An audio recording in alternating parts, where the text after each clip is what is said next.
Chapter 25.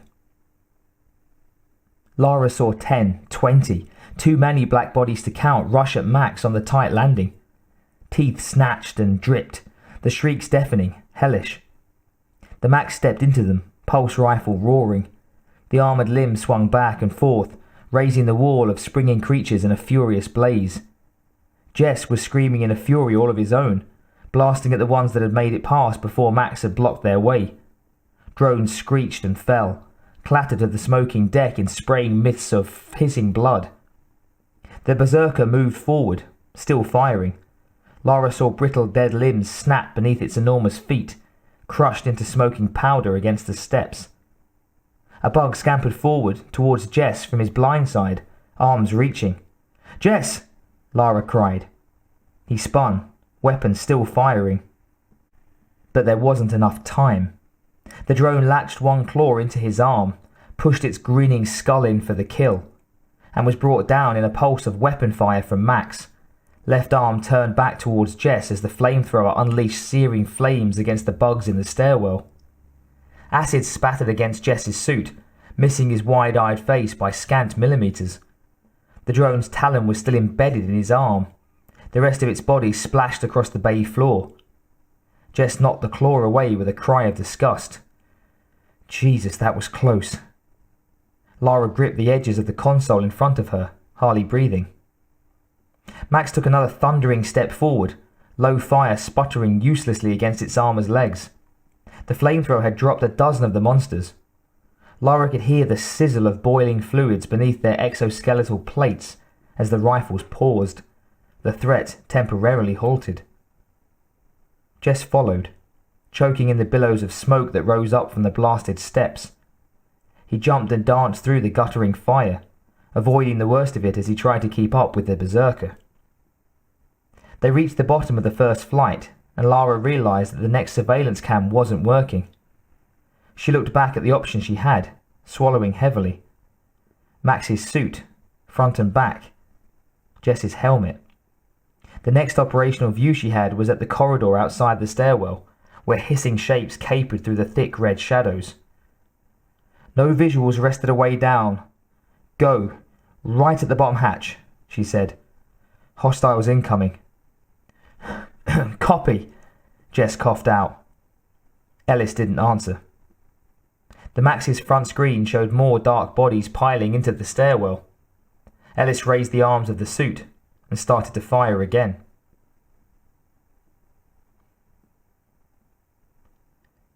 Jess's eyes burned from the noxious smoke that billowed through the passage, his lungs straining for air as Ellis opened up on the next wave of attackers.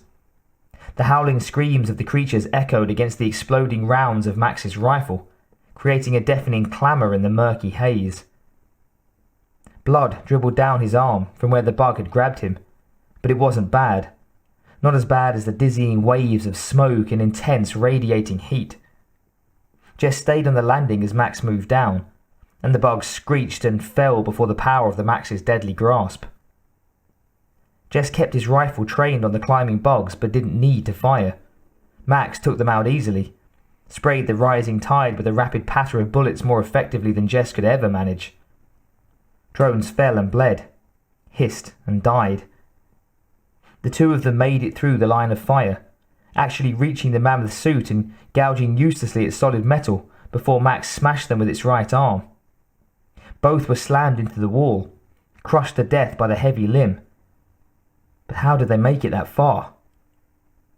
Jess blinked against the sting of smoke, trying to see past the firing Berserker in the shrieking gloom. Ellis carried the giant body down another step, and Jess saw the tons of metal come down on drones that weren't dead.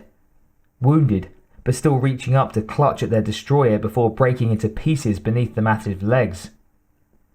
Something is wrong. They should have been dead already. The Max made it to the base of the stairs, and Jess swept his rifle across the heap of smoking bodies before following, a knot of dread deep in the pit of his stomach unfurling, rising to grasp at his heart with cold and clutching fingers. He could hear the nightmare breathe clattering through the corridor ahead, racing to meet them. No matter how close they were to the bay's airlock, they weren't going to have an easy time of it. And if Ellis was having problems, They might not make it at all. "Hold on, kid. We're going to be there soon," he called, but Ellis didn't reply. And Jess felt his hope plummet away as he reached the base of the stairs and saw drones rushing at them from both directions, and the Max pivoting uncertainly in the pulsing red light.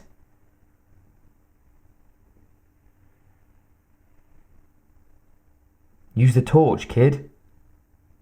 Ellis forced the arm of the suit up and turned to the left, his thoughts stuttering against the tracking system in wavering lines of foreign code. Information still flowed in, but something was different. The crossover to the weapon monitors was fluctuating, sending signals he didn't understand. Flame burst out of the mighty fist in brilliant digital green, and the tide of enemies was stopped. Flickering bodies collapsing beneath the ignited naphthalene fuel that blew across them. Behind him, Jess fired at the onslaught that came from the opposite direction. 36 shots, grouped in 3, and Ellis turned, struggling to reconnect to the faltering program as the Max used the pulse rifle to blast the shrieking animals into acid-soaked debris. He had to override the system to do it, and waves of exhaustion crashed over him, the effort taking every ounce of will that he had. Ellis was starting to feel the real pain in his head, the soothing talk of the computer no longer blocking it out. He felt the sweat of his aching body now, hot streams of it pouring down his limbs as he moved the Max forward, still firing. Can't find the anomaly. He could feel the diversion between Brian Ellis and Max, no longer one and the same. The pain and weariness were growing, even as the tracking computations wavered. He was becoming himself again, a flesh and bone human inside an armed and armoured shell. And seconds slipped by as Ellis was forced to recheck variability in the azimuth bearing, as Jess had to waste his dwindling ammo against the screaming drones that poured through the wide corridor. "Jess, Ellis, Bay 17 is half a click straight ahead, to your left." "I can hear her. Lara said that." He was losing the connection, and without it, he didn't know if he could control the Max to lead them to safety, or if the suit would continue to function at all. Ellis bit his lip until blood spurted out, and forced the giant machine to do what it had to do.